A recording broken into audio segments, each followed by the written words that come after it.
Berita soal tunjangan besar anggota DPR kembali memicu sorotan publik. Kali ini melibatkan nama besar Luna Maya. Kritik bermula dari unggahan akun Instagram @bigalfaid yang menyinggung soal tunjangan komunikasi 15 juta rupiah per bulan. Namun anggota dewan dinilai masih kesulitan mendengar aspirasi rakyat.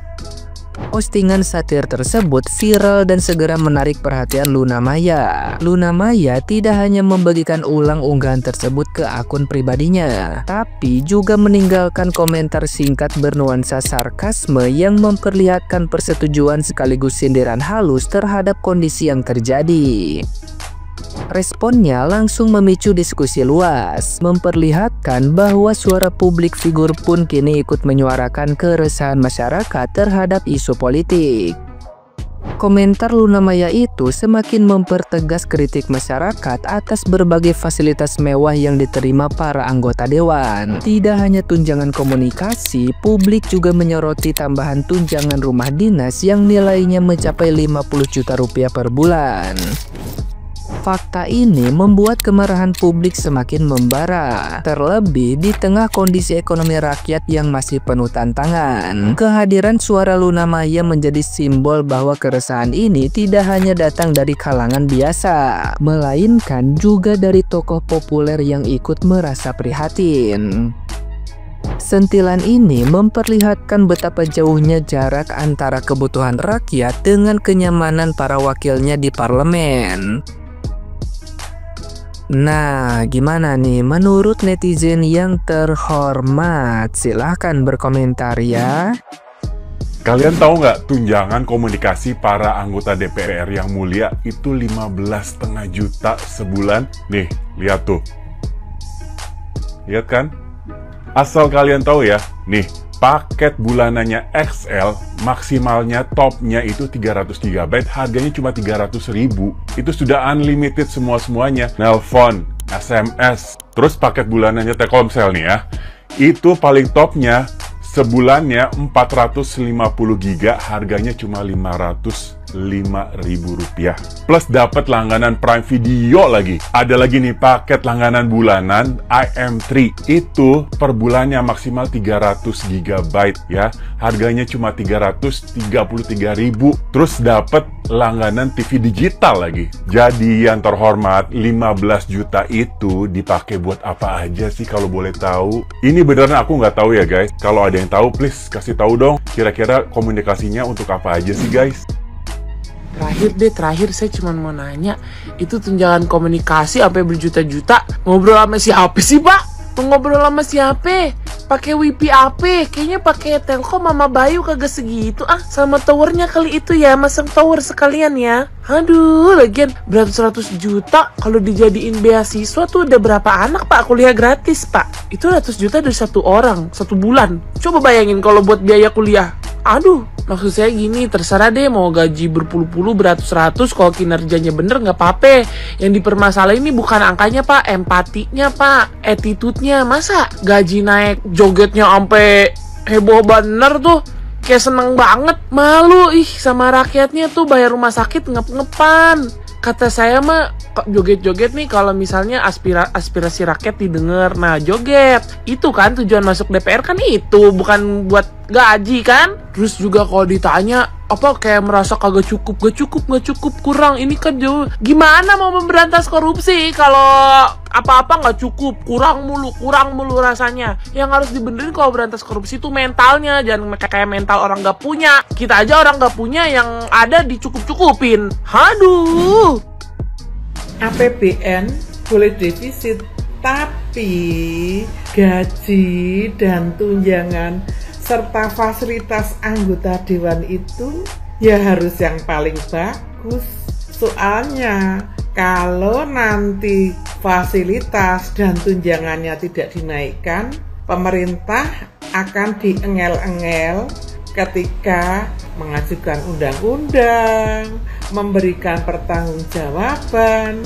Sampai di sini paham kenapa meskipun defisit mereka tetap dinaikkan tunjangannya, biar besok bisa utang lagi guys, Sedangkan harus sepertujuan anggota DPR, betul nggak teman-teman?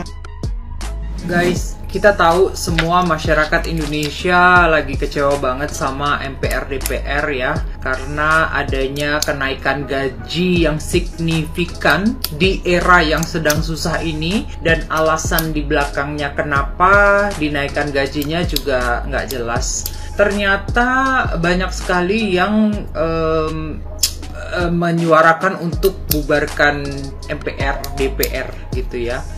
Saya baru ingat dulu zaman Gus Dur, era Presiden Gus Dur ya, beliau pernah mengeluarkan dekret presiden, cuma saya lupa tahunnya ya, dekret presiden yang menyatakan bahwa membekukan atau memakzulkan MPR dan DPR, dan itu atas dorongan seluruh rakyat Indonesia. Hal itu bisa terjadi lagi nggak ya kira-kira? Coba dong dijawab.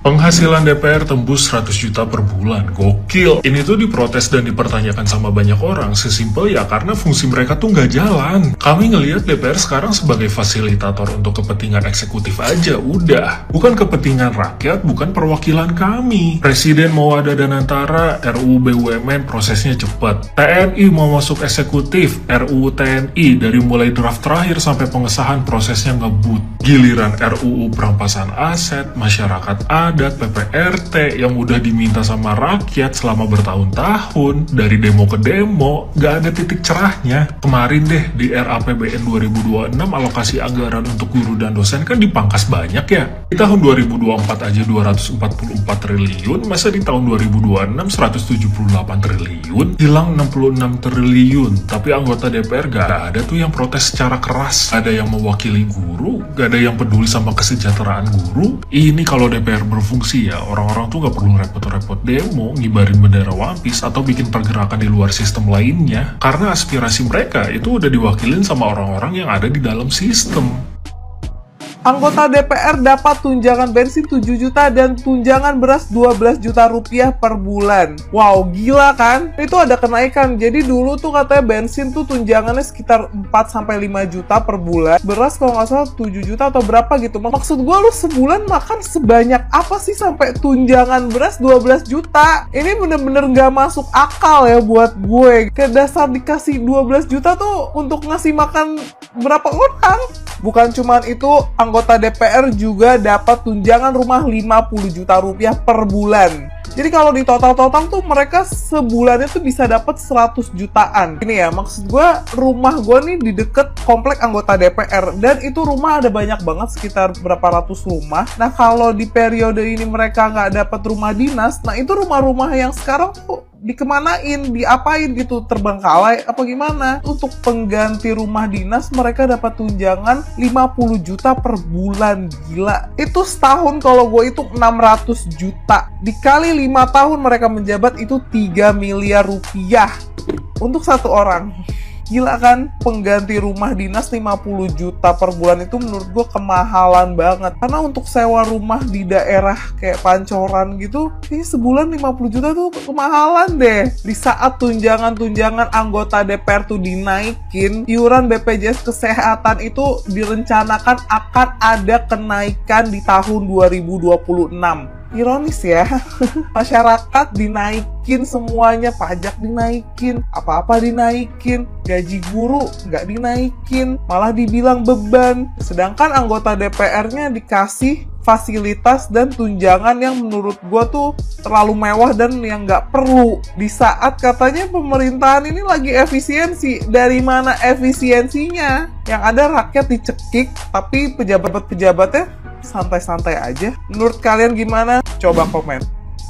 Kata siapa gaji dan tunjangan DPR kegedean? Enggak, itu tuh wajar pakai banget. Soalnya mereka modalnya tuh gede coy. Mereka tuh harus sekolah tinggi-tinggi, bikin relasi sana-sini, kampanye sana-sini. emang gak pakai duit tuh, semua pakai duit. Makanya tuh mereka wajar gaji dan tunjangannya segede gitu, karena harus balik modal. Walaupun mereka kerjaannya cuma duduk sama joget-joget doang gitu. Jadi jangan marah-marah dulu kalian. Ya kan, jadi jangan marah-marah dulu, karena semua tuh ada landasan teorinya reasonable. Jadi kalau pengeluaran naik, ya pendapatan pun harus naik. Karena kan semuanya pada naik katanya, benar. Telur, beras naik, semua kebutuhan naik. Jadi pendapatan mereka pun harus naik, pengeluaran pun harus naik sama. Pengeluaran kita pun bayar pajak juga naik sama gitu. Enggak, maksudnya kayak sama gitu, linear gitu, linear. Maksudnya kayak pengeluaran tuh bertambah kan, kasihan nanti nggak bisa makan telur, nggak bisa makan beras gitu kan, kasihan. Soalnya kan mereka nggak cukup, satu karung beras buat 1 bulan cukupnya 12 juta berkarung-karung gitu berasnya gitu kan, kasihan kalau misalkan nggak bisa makan beras. Kasihan kalau misalkan nggak bisa makan beras, nasi, telur kayak rakyatnya, soalnya semuanya tuh naik. Jadi wajar ya, wajar semuanya tuh karena kasihan gitu. Tapi kayak lebih kasihan diri sendiri sih kalau kata gua mah ya. Sama lebih kasihan lagi kepada guru-guru yang gajinya nggak seberapa itu, tetap dipertanyakan oleh mereka yang duduk rapih di sana, apakah semuanya itu harus ditanggung negara, padahal mereka semua juga nggak bisa duduk di sana kalau mereka juga nggak belajar dari guru waktu mereka sekolah. Bayangin, di saat semua anggaran, gaji, tunjangan semuanya pada naik, karena kasihan nggak bisa beli beras karena semuanya naik, tapi tetap aja gagal menyelamatkan satu anak aja. Gagal menyelamatkan satu anak aja, padahal bisa aja semua itu menjadi lebih baik kalau birokrasinya nggak berbelit-belit, kalau semuanya tuh kerja pada bener, kalau semuanya itu udah nggak benerin sistem yang terlalu amburadul dari dulu, tau nggak? Marah sih gue tuh sampai mikir kayak, sumpah, ini negara gua nih yang kayak gini. Kenapa sih semuanya tuh harus viral dulu baru semuanya tuh gerak gitu? Kenapa? Semuanya bicara demi negara ini, tapi pada kenyataannya sibuk ngenyangin perut sendiri. Gak pernah gue semenyesal ini memilih jenjang karir menjadi ibu rumah tangga. Tahu gitu gue jadi DP. PPP, info loker dong.